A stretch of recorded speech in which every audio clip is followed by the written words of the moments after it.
Shalom, saudaraku dalam nama Tuhan Yesus Kristus. Bertemu lagi dengan saya, Pendeta Novel Saragi.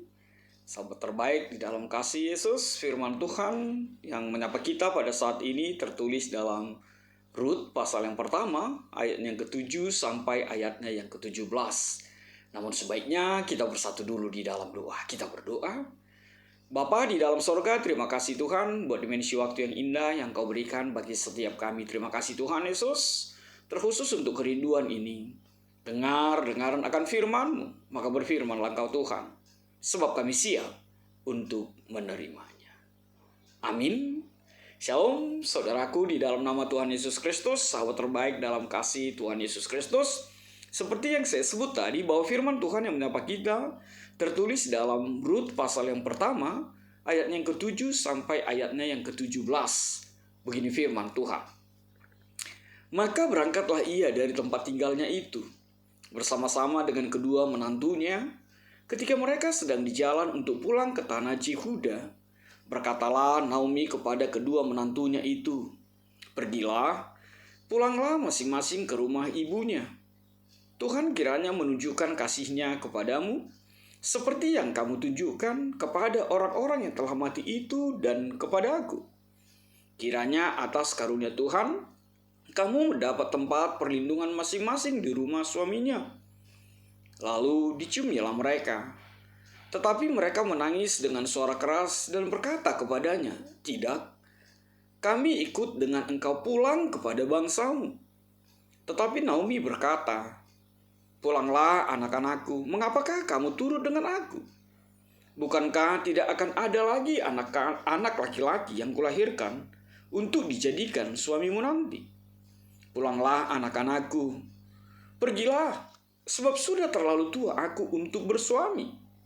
Seandainya pikirku ada harapan bagiku, dan sekalipun malam ini aku bersuami, bahkan sekalipun aku masih melahirkan anak laki-laki, masakan kamu menanti sampai mereka dewasa? Masakan karena itu kamu harus menahan diri dan tidak bersuami? Janganlah kiranya demikian anak-anakku. Bukankah jauh lebih pahit yang aku alami daripada kamu, sebab tangan Tuhan terajung terhadap aku?" Menangis pula mereka dengan suara keras.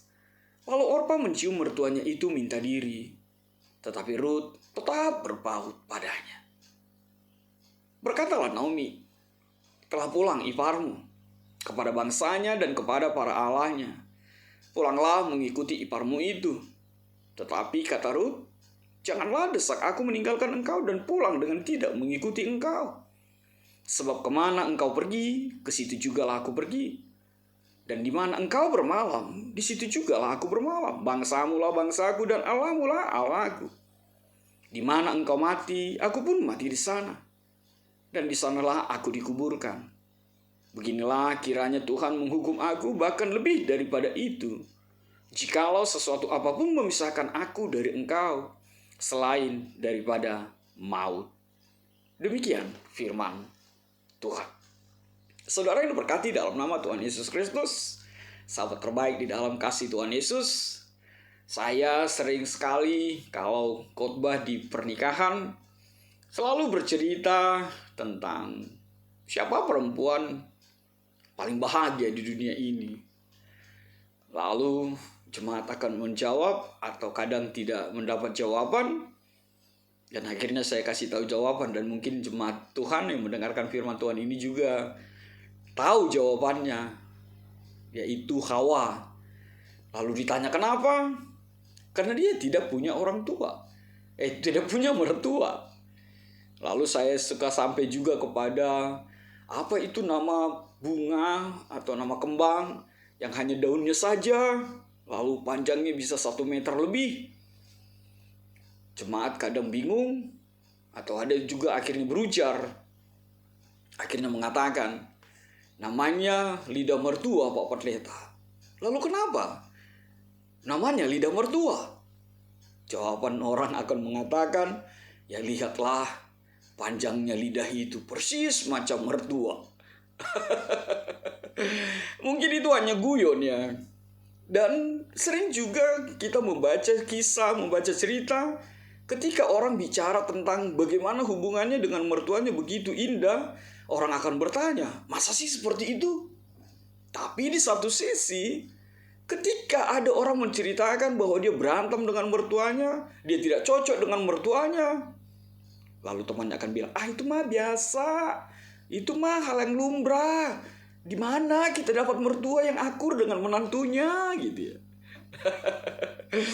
Tapi puji Tuhan, ketika khotbah selesai dengan hal seperti itu, seorang sahabat terbaik yang suka mengkritisi, yang suka memberi kekuatan atau mengingatkan saya secara pribadi, berkata, janganlah keras sekali sama mertua-mertua Pak Pendeta. Masih banyak mertua yang baik, masih banyak mertua yang luar biasa akurnya dengan menantunya. Dan memang saya tahu bahwa beliau menjaga mertuanya dengan baik dan mertuanya akur dengannya. Dan saya semakin bersuka cita kalau terakhir ini kita lebih dihibur dengan film Ngenges ya. Tahu Ngenges? Ngeri-ngeri sedap. Dan saya melihat di medsos kalau ada seorang menantu ngepost bahwa dia menonton bersama dengan mertuanya. Luar biasa sekali. Ternyata memang benar. Ada mertua dan menantu yang begitu kuat, begitu erat di dalam sebuah hubungan yang dibungkus oleh kasih Tuhan. Dan hal itu kita lihat di dalam kisah ini. Bagaimana Naomi dengan menantunya Ruth dan Orpa punya ikatan yang luar biasa sekali. Kita tahu kenapa Naomi sampai ke Moab. Itu tidak lain karena ada musim kelaparan dan dia di Moab berada lebih kurang 10 tahun. Dan akhirnya dia dengan suaminya Elimelek pergi ke tanah Moab. Tapi ternyata yang terjadi, dua anaknya setelah menikah dengan Ruth dan Orpa meninggal. Kisah itu telah selesai dan kita sampai di topik ini. Dan akhirnya ketika Naomi mendengar bahwa di Yehuda, di Bethlehem, tidak lagi musim kelaparan, dia akhirnya memutuskan diri untuk pergi kembali ke kampungnya, ke tanah leluhurnya. Tapi lihatlah apa yang terjadi. Bahwa ternyata di dalam kisah ini ditunjukkan Orpa dan Ruth mengantarnya dan ikut besertanya ingin pulang ke tanah mertuanya, ke Yehuda. Walaupun di tengah perjalanan ada sebuah perdebatan, ada sebuah adu argumen yang begitu luar biasa sekali. Apa itu? Kita melihat bagaimana Naomi berkeras agar menantunya tidak mengikutinya. Sebab memang dia berada di dalam pemahaman begitu luar biasanya kasihnya kepada menantunya. Lihatlah dialog itu.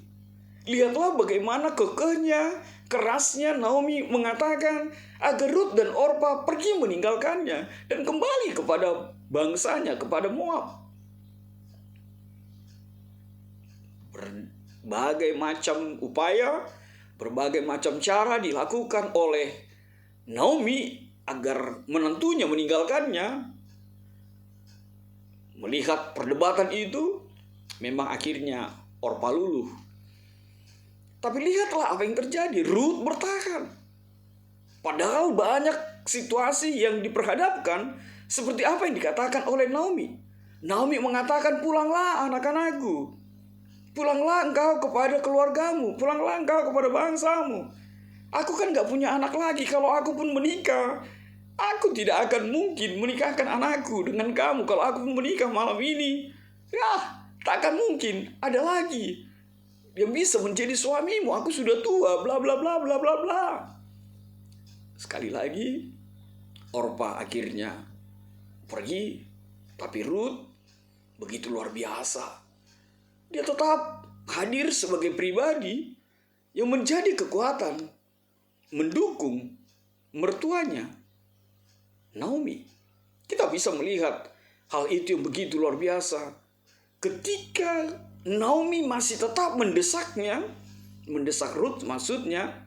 Ruth bahkan mengatakan, janganlah desak aku meninggalkan engkau dan pulang dengan tidak mengikuti engkau, sebab kemana engkau pergi, ke situ juga lah aku pergi. Di mana engkau bermalam, di situ aku bermalam. Bangsamu lah bangsaku, Allahmu Allahku. Di mana engkau mati, aku pun mati sana. Dan di sanalah aku dikuburkan. Lihatlah luar biasanya kesetiaan seorang Ruth untuk bukti kasih kepada mertuanya Naomi yang sudah tua itu. Ruth tidak membiarkan Naomi berjalan sendiri. Ruth hadir dan memperhadapkan kekuatan yang begitu luar biasa untuk tetap berada di sisi, untuk tetap berada di samping Naomi pulang ke Yehuda. Bahkan hal yang luar biasa dikatakan, beginilah kiranya Tuhan menghukum aku. Bahkan lebih lagi daripada itu, jikalau sesuatu apapun memisahkan aku dari engkau selain daripada maut. Luar biasa sekali. Tantangan itu diperhadapkan. Bahkan dia mengatakan, kalau aku salah, kalau aku tidak baik menemani engkau, mengiringi langkahmu, biarlah Tuhan menghukum aku. Saudara yang diberkati dalam nama Tuhan Yesus Kristus, lalu akhirnya Naomi ternyata harus mengalah dan membiarkan Ruth mengikutinya. Apa yang bisa kita lihat di sini? Apa yang menjadi kekuatan di antara mereka berdua? Tidak lain adalah kita bisa melihat bahwa firman Tuhan ini menghadirkan kekuatan yang luar biasa bagi kita. Apa itu? Kita melihat dari sudut menantu. Apa yang bisa membuat dan menjadi kekuatan antara mertua dan menantu ini, antara Ruth dan Naomi ini. Seorang menantu, seorang Ruth melihat bahwa mertua itu yang pertama adalah orang tuanya. Dia tidak membedakannya. Mertua itu sama dengan mertua itu sama dengan orang tuanya. Yang kedua, dia melihat bahwa mertua itu sahabatnya.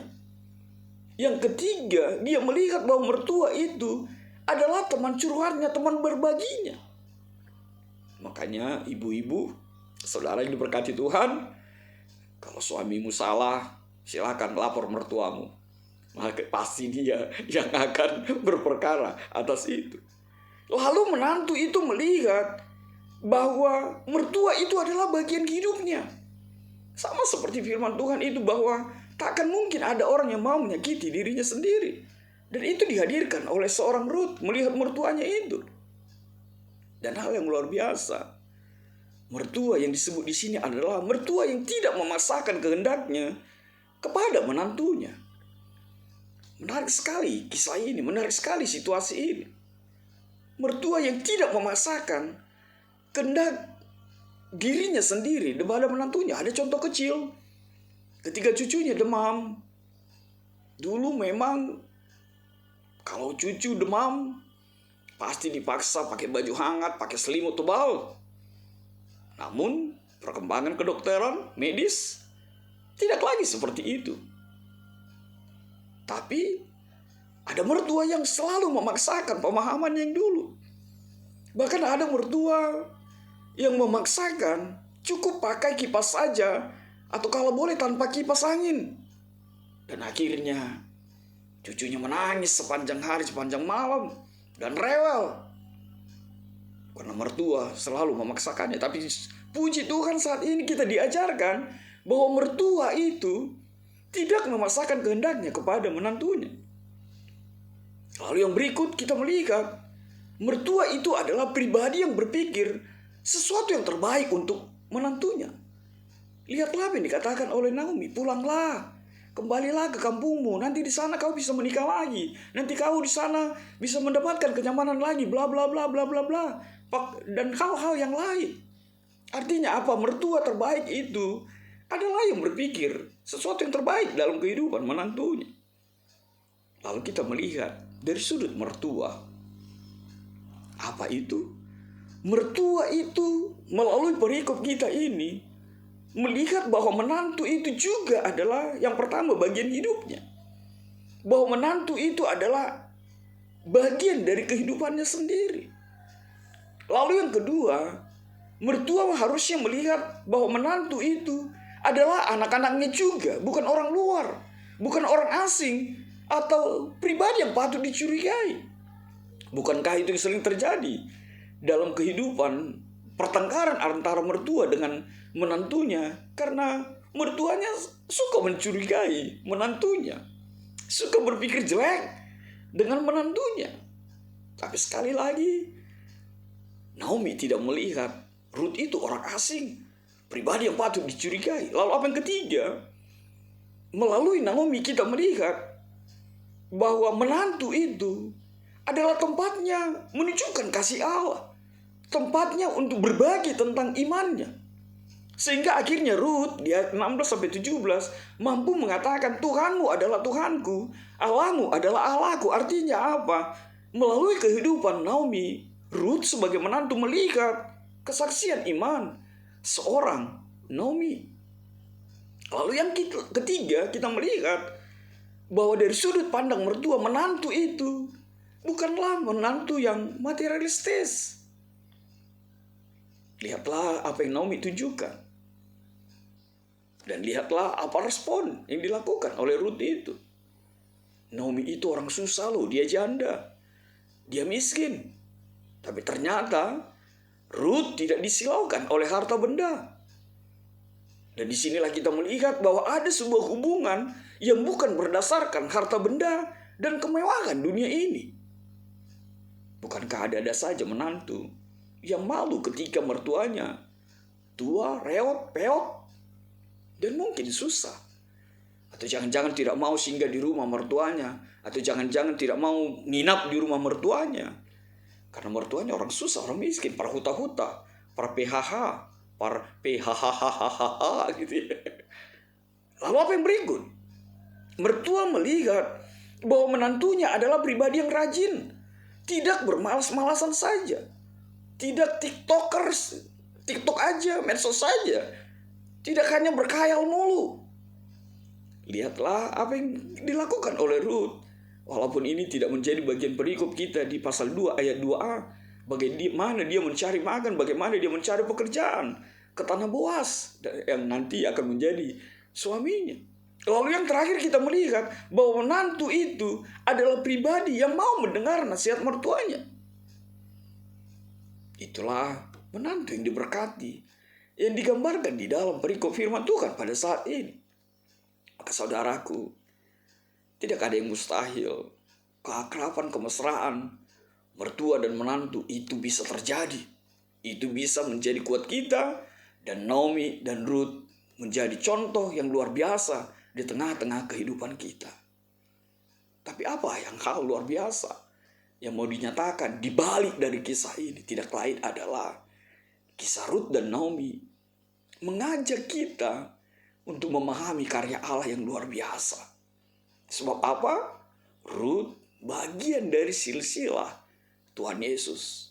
Dan dari keturunan Boas dan Ruth nanti sampai kepada Raja Daud.